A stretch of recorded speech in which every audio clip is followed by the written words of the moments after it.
The annual Thompson family dinner was always an exercise in humiliation, but this year felt different. I smoothed down my simple black dress, Chanel, though they'd never recognize it, as I walked into my parents' sprawling mansion.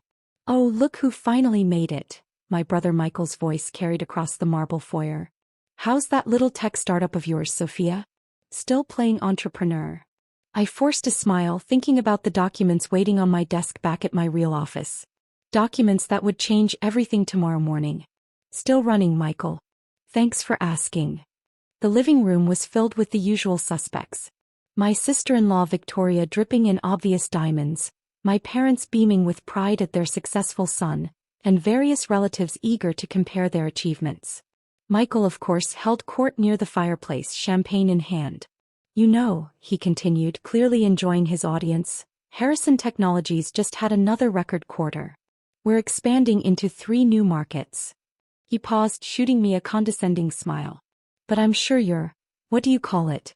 Your innovation consulting is doing fine too." If he only knew that his record quarter was about to come crashing down. That his expansion plans were already dead in the water. That his company's fate rested in my hands. "Sophia, darling," my mother touched my arm, her diamond bracelet catching the light. "We're just worried about you. All these years with your little business.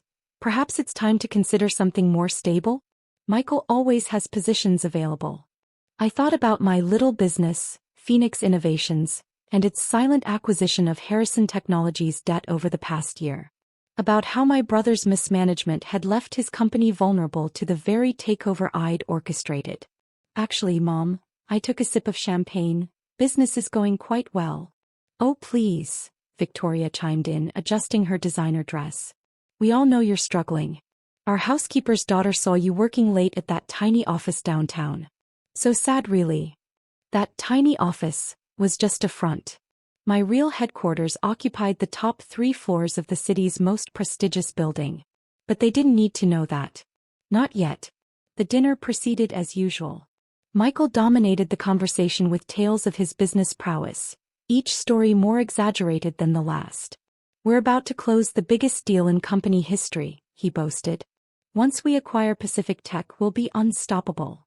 I hid my smile behind my wine glass. Pacific Tech had already rejected his offer, in favor of a better one from my company, though he wouldn't know that until tomorrow. Speaking of business, my father turned to me, his voice carrying that familiar disappointed tone. "Your brother tells me your little startup is trying to compete in the enterprise software market. Isn't that a bit ambitious for your resources?" Before I could respond, my phone buzzed. The caller ID showed my assistant's name, Sarah. She knew never to interrupt family dinner unless it was urgent. Everyone watched as I excused myself to take the call. "Miss Thompson," Sarah's voice was professionally crisp. "The board has approved all the layoffs at Harrison Technologies.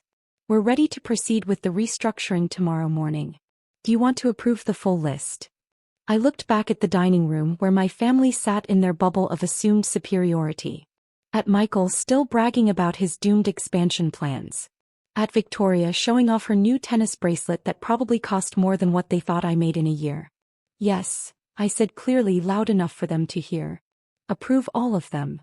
"The entire executive team?" Sarah confirmed. "Including your brother?" I watched Michael's face change as he processed what he was hearing.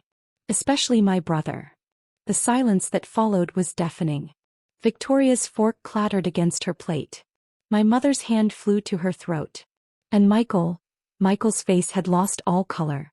"Sophia," he started, his voice trembling slightly. "What are you talking about? What layoffs?" I walked back to the table, feeling the weight of every eye in the room. "Oh, didn't you know?" I smiled, channeling years of his own condescension. "Phoenix Innovations has acquired controlling interest in Harrison Technologies. As of tomorrow morning, we're restructuring the entire company." "That's impossible," he sputtered. You don't have the resources." I pulled out my phone, opening my banking app. "Actually, brother dear, I have exactly the resources I need. Would you like to see the numbers?" The room erupted in chaos. My father demanded explanations. My mother started crying. Victoria's perfectly maintained composure cracked completely. "But Michael, Michael just sat there, finally understanding that his successful little sister wasn't so little anymore. And this was just the beginning. Tomorrow they would learn exactly what my tiny startup was capable of. The next morning I arrived at my real office in the gleaming Thompson Tower, which I also owned, another detail my family had yet to discover. The top 3 floors of Phoenix Innovations headquarters offered a perfect view of Harrison Technologies building across the street. I could already see the chaos unfolding. Sarah met me in my private elevator. "The news has broken," she reported, tablet in hand. "Harrison Technologies stock is down 40% in pre-market trading. Your brother has been trying to reach you since 6 a.m., 47 missed calls." I sat at my desk, crafted from rare African blackwood, worth more than Michael's annual bonus. "And the board meeting?" "Scheduled for 9 a.m. All members have confirmed attendance, except your brother, who's currently in his office having what security describes as a significant emotional event." I smiled, opening my laptop to review the morning news. The headlines were exactly what I'd expected. Tech giant Harrison Technologies acquired in surprise takeover. Unknown startup Phoenix Innovations reveals $4.2 billion empire. Sister act. Family drama rocks tech world. My phone buzzed again. This time it was Victoria, her text dripping with desperate friendliness. "Sophia, darling, clearly there's been a misunderstanding. We should talk about this as a family." Another message popped up from my mother. "How could you do this to your brother? After everything he's done for you?" I thought about everything he'd done for me. The contracts he'd stolen, the clients he'd poached, the constant belittling of my ambitions. Each act of sabotage had only fueled my determination. "Ms. Thompson," Sarah's voice came through the intercom. "Your parents are in the lobby demanding to see you. And your brother. He's making quite a scene at Harrison Technologies." I turned to the wall of security monitors. Sure enough, Michael was in his soon-to-be former office, throwing what appeared to be a very expensive tantrum. "Let's give him a moment to process," I said. "As for my parents, send them up. It's time for a proper family meeting." My mother burst through the door first, her designer suit slightly askew, very unlike her usual perfect appearance. My father followed, his face an interesting shade of purple. "What is the meaning of this?" he demanded, then stopped short as he took in my office. The pristine space probably cost more than their entire house. The view alone spoke of power they'd never imagined I could possess. "Welcome to Phoenix Innovations." I gestured to the chairs in front of my desk. "Please sit. We have a lot to discuss." "Discuss?" My mother's voice rose hysterically. "You've destroyed your brother's company. His reputation." "No," I corrected calmly. "I saved his company from his mismanagement. Harrison Technologies was 3 months away from bankruptcy, something you'd know if you'd ever looked past Michael's bragging to see the real numbers." I pulled up the financial reports on my desktop screen, turning it for them to see. 18 failed product launches. 30 million in unauthorized expenses. A sexual harassment scandal he paid to cover up. "Would you like me to continue?" My father, ever the businessman, shifted strategies. "Sweetheart, if you wanted a bigger role in the company we could have discussed this. There was no need for such aggressive tactics." "Aggressive tactics?" I laughed. "Like when Michael sabotaged my first major contract. Or when he spread rumors about my company's stability to scare away investors. Those kinds of tactics." The door burst open again. Michael stormed in, security guards close behind. "You can't do this to me," he shouted. "I built that company." Actually, I pressed a button on my desk and the wall screen came to life, displaying a complex web of acquisitions and ownership structures. "You nearly destroyed that company. I've spent the last year quietly buying up your debt, stabilizing your failing projects and preparing for this moment." I stood up, enjoying how they all took an instinctive step back. Phoenix Innovations isn't just some tiny startup anymore. We're a $4.2 billion technology empire. Harrison Technologies is just our latest acquisition, and you, dear brother, are about to learn what real business leadership looks like. What do you want? Michael's voice cracked. Money? A position? Name your price. I smiled, thinking of all the times he'd offered me entry-level positions at his company. I want you to understand what it feels like to have everything you've built taken away by someone you underestimated. But unlike you, I'm not going to destroy what I've acquired. I'm going to make it better. I handed him a folder. Your new position, should you choose to accept it. Junior Project Manager, reporting directly to my VP of Operations. Same offer extends to your executive team. Those who qualify, of course. Victoria, I'm afraid your position as Chief of Social Media won't exist in the new structure. The silence that followed was deafening. My mother sank into a chair, all pretense of superiority gone.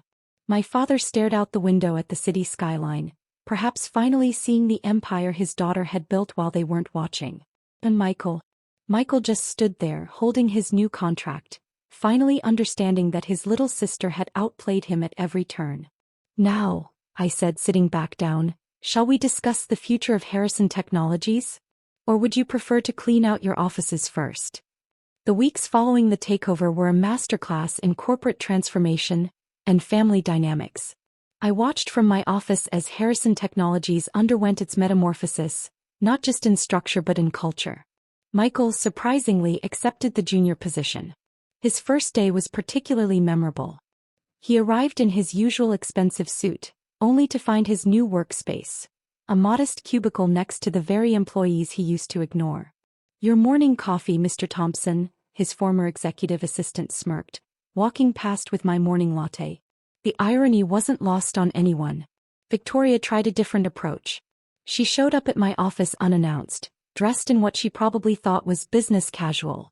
A Gucci dress that cost more than her new car payment. Sophia, darling, she purred, surely we can work something out.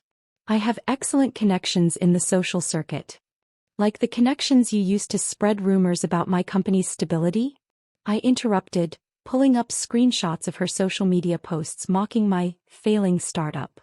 Those connections? She left in tears, her designer heels clicking angrily across the marble lobby. My parents were the last to adjust. After their initial shock wore off, they tried different tactics. First came guilt. How could you humiliate your brother like this? We raised you better. Then bargaining. Surely we can keep this in the family? Your father could advise on the restructuring.